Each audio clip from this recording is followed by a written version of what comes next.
Il est 7h49, mon invité donc ce matin est un entrepreneur qui se lance en politique. Bonjour Denis Père. Oui, bonjour. Vous avez, je le rappelle aux auditeurs, fondé plusieurs entreprises qui sont devenues des success stories, notamment Business Objects et puis Kiala plus récemment. Vous les avez cédés par la suite. Et vous venez donc de lancer Nous Citoyens, un mouvement, allusion au mois président de François Hollande, mouvement politique. Pourquoi un mouvement politique et pas juste patronal, puisque c'est votre milieu d'origine, si je puis me permettre?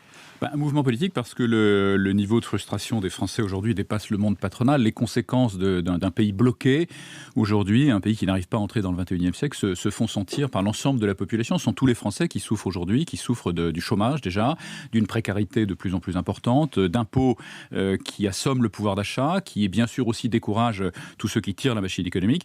Mais l'ensemble des Français sont concernés, des dettes considérables qui seront laissées à nos enfants, et puis la conséquence ultime qui est la montée des extrêmes, et en particulier du Front National, on l'a vu ce week-end. On l'a vu ce week-end à Brignoles avec la victoire du Front National dans la cantonale partielle donc du Var. Il y a aussi un sentiment de crainte face à la mondialisation. Et là, le discours économique est renforce plutôt ces craintes, non ?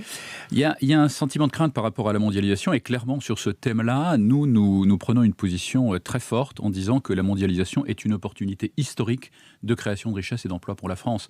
On devrait être un dragon envié, on devrait être sur les premières places des podiums de la prospérité et du bonheur. On a tout pour réussir dans la mondialisation. On est un surdoué qui s'ignore. Moi, j'ai eu l'occasion, avec mes équipes et mes associés pendant des années, de le vérifier. Pendant plus de 20 ans, on s'est lancé dans des secteurs qui étaient dominés par les Allemands et les Américains. On n'avait aucune crédibilité, aucune légitimité. Et à chaque fois, on y est arrivé, on a réussi à jouer en Coupe du Monde. Donc, nous, Français, avons la capacité de réussir dans la mondialisation. Ça n'est surtout pas le moment de nous replier sur nous-mêmes. Vous avez réussi, vous le disiez, malgré toutes les barrières qu'il peut y avoir en France. Donc, finalement, pourquoi ce discours sur le blocage de la France ? Ce discours sur le blocage, parce que les blocages sont tout à fait réels. J'y suis arrivé, mais à quel prix ? Et puis, je n'ai pas fait des affaires qu'en France. Je suis rapidement parti à l'international. Les blocages sont extrêmement importants. Ils sont en particulier liés à une présence de l'État, un État dominant qui cherche à résoudre la plupart des problèmes par une intervention directe, qui ne fait pas confiance à la société civile. Et ça a des conséquences multiples. D'abord des dépenses considérables, avec des gaspillages aussi considérables, parce que quand on veut tout faire, on ne peut pas tout bien faire. Des gaspillages qui sont dénoncés en particulier par la Cour des comptes. Et puis les autres conséquences, c'est une réglementation qui est omniprésente, une véritable avalanche réglementaire, avec des conséquences sur l'emploi immédiate. On l'a vu avec la tragicomédie du travail le week-end, avec les employés de Sephora qui n'arrivent pas à travailler, qui sont obligés d'assigner des syndicats au tribunal pour pouvoir travailler. Quand j'en parle à des amis étrangers, ils croient à une erreur de traduction, mais c'est bien ça qui se passe en France aujourd'hui. Un pays complètement bloqué, un pays où les conséquences de ces blocages, encore une fois, ont un impact immédiat et très fort sur la population. Est-ce que le discours favorable aux entreprises ne commence toutefois pas à percoler, j'ai envie de dire, au sein des élites, au sein du gouvernement ? Quand on voit Pierre Moscovici qui déclare dans le JDD hier, c'est par l'entreprise que la croissance redémarrera. La clé d'une reprise solide, c'est l'investissement. C'est un changement de ton tout de même. C'est certainement un changement de ton et on peut que s'en féliciter. Mais c'est un petit peu dommage que les éléments fondamentaux du fonctionnement d'une économie moderne commencent seulement maintenant à être compris par le ministre des Finances. C'est un petit peu inquiétant. C'est comme si on avait des gens qui allaient piloter un Airbus A380 qui découvraient qu'il fonctionnait avec des réacteurs et du kérosène. Et ceci avant même de prendre la première leçon de pilotage. Or, ils sont aux commandes aujourd'hui, ces gens-là. Donc, c'est assez inquiétant. Moi, j'ai pas envie de m'extasier devant des gens qui découvrent les éléments les plus fondamentaux et les plus essentiels. Parce qu'une fois qu'on a dit ça, il y a des tas de conséquences. Il faut permettre, effectivement, aux entreprises, à l'économie en général, de respirer, de se développer. Et donc, il faut alléger le poids de l'État, il faut alléger le poids des charges, le poids des impôts, le poids des réglementations. C'est un très vaste chantier. Or, la candidature de François Hollande ne reposait pas du tout là-dessus. Donc, c'est évidemment très compliqué d'aller trouver les Français aujourd'hui, et leurs électeurs en particulier, en décidant d'ouvrir le capot et de tout remettre à plat. Il y a un énorme travail de pédagogie à faire avant de pouvoir le faire. Denis Père, vous lancez donc Nous Citoyens, un mouvement politique. Vous parlez même, je crois, de syndicats de citoyens dans ce nouveau mouvement que vous créez.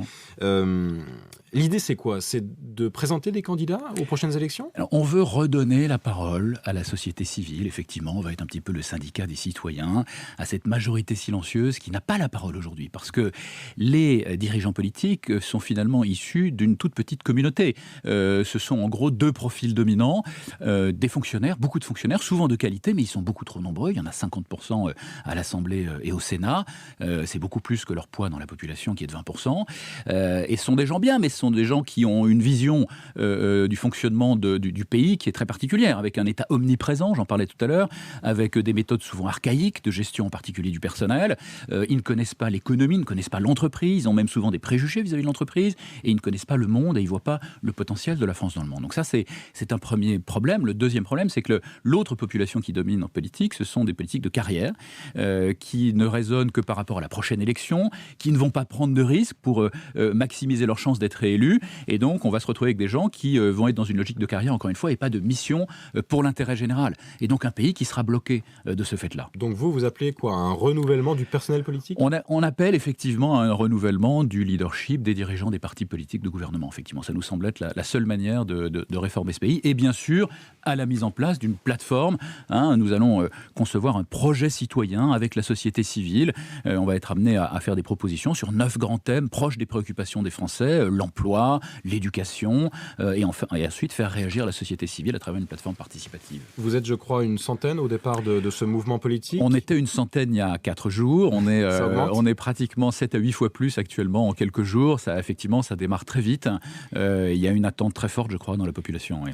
Les chefs d'entreprise sont assez peu enclins à se lancer en politique en général, même si on a eu une ancienne présidente du MEDEF, Florence Parisot, qui publiquement reconnaissait sa passion pour la chose politique et qui aujourd'hui la commente chez nos confrères. Est-ce que des chefs d'entreprise se sont manifestés auprès de vous, des chefs d'entreprise, j'ai envie de dire, de taille importante, pour rejoindre votre mouvement? On en a beaucoup, effectivement, qui sont intéressés, mais on a des Français de toutes origines, de tous horizons. J'avais encore un email il y a 2 jours d'une femme de 45 ans, chômeur, qui me disait, écoutez, j'en ai marre, je ne trouve pas d'opportunité en France, je quitte le pays, mais bravo pour ce que vous faites, continuez, allez-y, c'est nécessaire. Donc, si vous voulez, on est vraiment soutenu par toute la population et tous les profils sociologiques qu'on a en France. Objectif municipal, déjà, pour des premiers candidats éventuellement? Alors, notre premier objectif, c'est de faire en sorte qu'en 2017, on n'ait pas une présidentielle pour rien, déjà, qu'on ne parle pas de viande halal, de coût du permis de conduire, de sujets périphériques, alors que le pays traverse une crise grave. Mais d'ici là, effectivement, on va probablement mettre la pression sur les partis de gouvernement en présentant des candidats, en tout cas en soutenant probablement des listes aux municipales, et peut-être aussi en ayant une liste aux européennes. Peut-être, on y réfléchit. Merci beaucoup, Denis Père. Merci. Créateur donc de ce mouvement politique Nous, citoyens, et ancien fondateur de Business Objects, invité de l'économie sur Radio Classique. Il est 7h56.